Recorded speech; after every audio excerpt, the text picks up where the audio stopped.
Nung first time ko nakatikim nitong steak at nakita kong iyan yung parang may dugo-dugo pa, talagang pinapabalik ko mga kamanay ko dahil gusto ko talaga dati yung well done. Kasi ang nasa isip ko noon, hilaw pa, bakit may dugo-dugo pang lumalabas? Syempre growing up, hindi naman ako kumakain nito ano. Nakaluwag-luwag lang tayo at nakapag-asawa ng apa, may doon lang tayo nakatikim nito.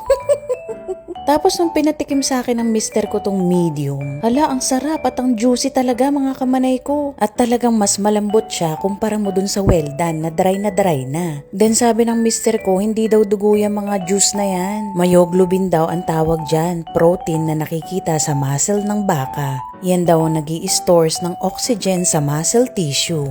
Kapag hiniwa mo nga itong steak at nakakita ka ng red or pink na liquid, it's mostly water mixed with myoglobin, not blood. Kaya mula noon pag tinatanong na ako ng waiter kung how do you like your steak, yung dating sagot ko, I like it hot.